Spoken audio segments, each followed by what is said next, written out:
সম্মানিত দর্শক, বাংলাদেশে রাজনীতির চাইতে এই মুহূর্তে অপরাজনীতির কলা কৌশল বেশি চলছে।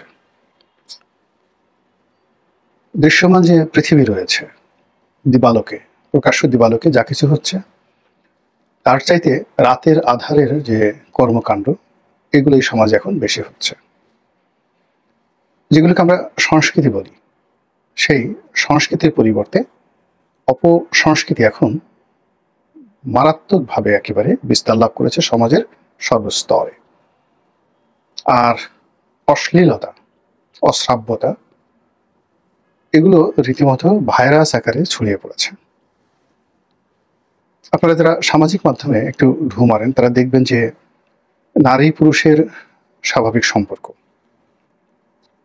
এবং যে সকল বিষয়াদি নিয়ে ছোট ছোট রিল তৈরি করা হচ্ছে, এবং অনেক মেয়ে, অনেক পুরুষ, অনেক বয়স্ক পুরুষ, অনেক বয়স্ক নারী কেবলই মাত্র ভাইরাল হওয়ার জন্য যে সকল ভিডিও তৈরি করছেন এবং যে সকল ডায়ালগ দিচ্ছেন, এগুলো এই বাংলায় কখনো ছিল না।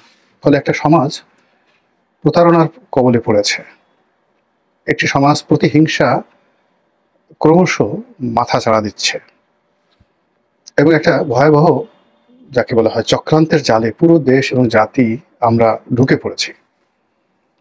এটা যদি আমরা এখন বুঝতে না পারি এবং আমাদের দেশের যারা বিবেকবান মানুষ রয়েছেন, যে যার অবস্থানে, তারা যদি সাধ্যমতো আমরা প্রতিবাদ না করি, এই মহামারীতে আমাদের দেশ থাকবে না, আমাদের কাল থাকবে না, আমাদের সংস্কৃতি থাকবে না। এখন যে ট্রেন্ড চালু হয়েছে রাজনীতিতে, সেটা হলো বিরাজনীতিকরণ।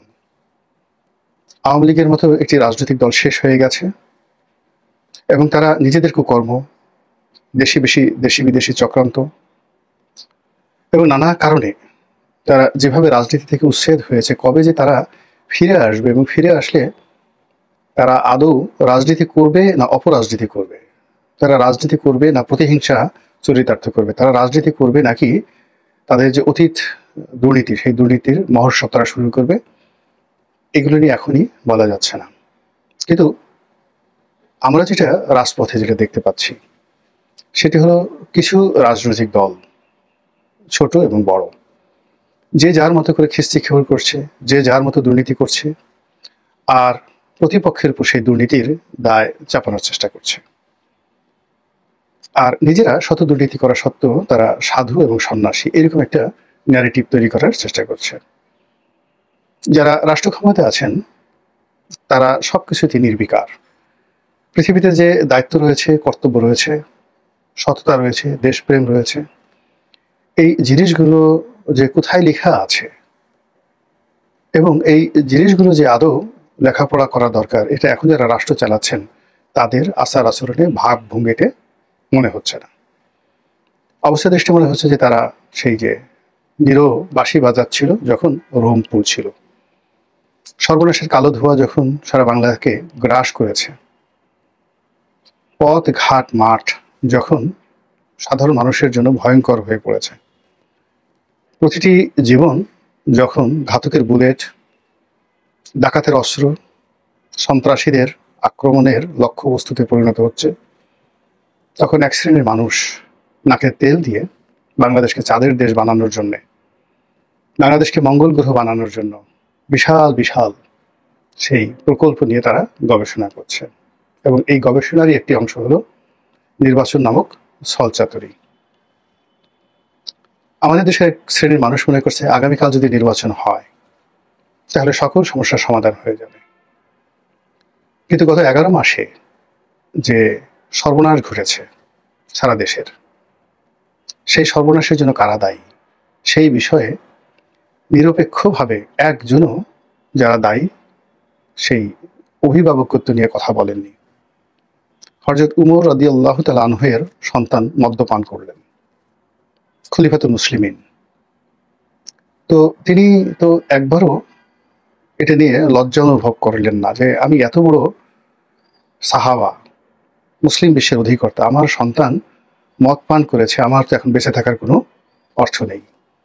তিনি এই বিষয়টিকে খুব স্বাভাবিকভাবে নিলেন এবং ন্যায় বিচার করলেন এবং তার সন্তানকে প্রচলিত যে দণ্ড, সেই দণ্ড অনুযায়ী তাকে 100 ঘা বেত মারার হুকুম করলেন এবং সেই বেত তিনি নিজে মারলেন অথবা শক্তিশালী কাউকে মারতে বললেন।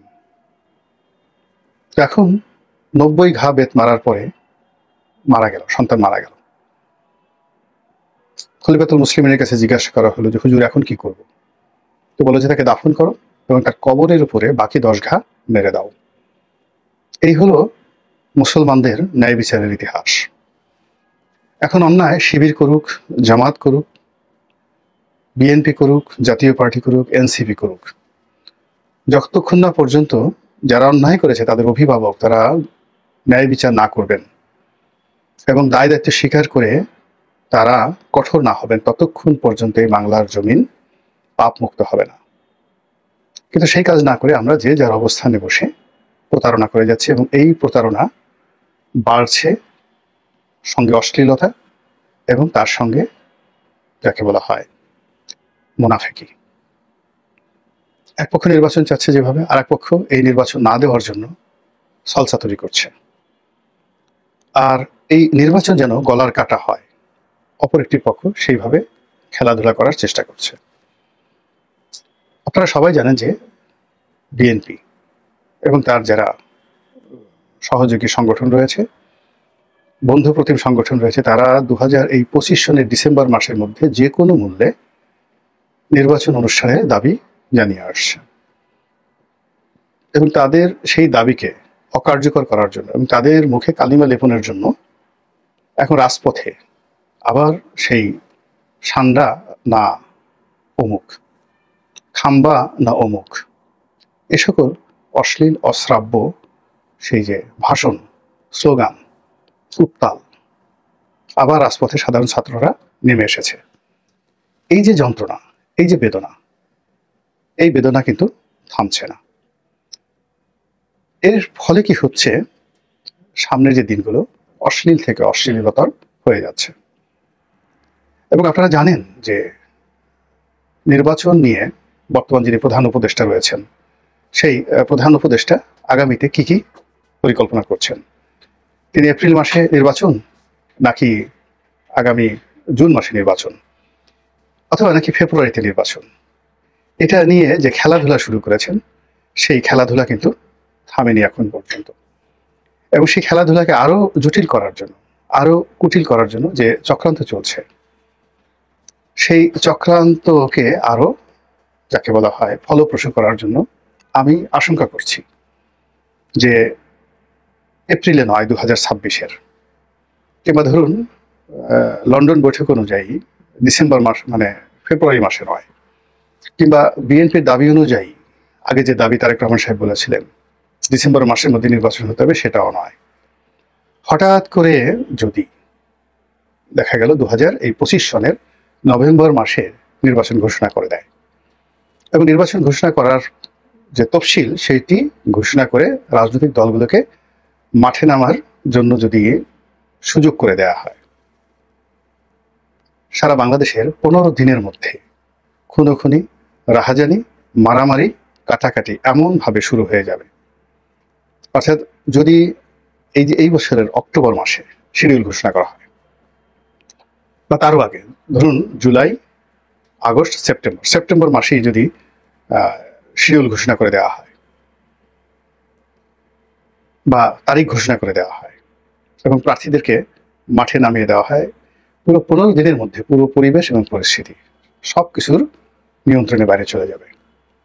আর সেই মারামারি, কাটাকাটি, খুনোখুনি বন্ধ করার জন্য পেছনের দরজা দিয়ে তৃতীয় শক্তি, চতুর্থ শক্তি, পঞ্চম শক্তি তারা যদি চলে আসে, যারা নির্বাচন করছেন, একটারও পিঠের চামড়া থাকবে না, পালানোর কোনো পথও খুঁজে পাবেন না।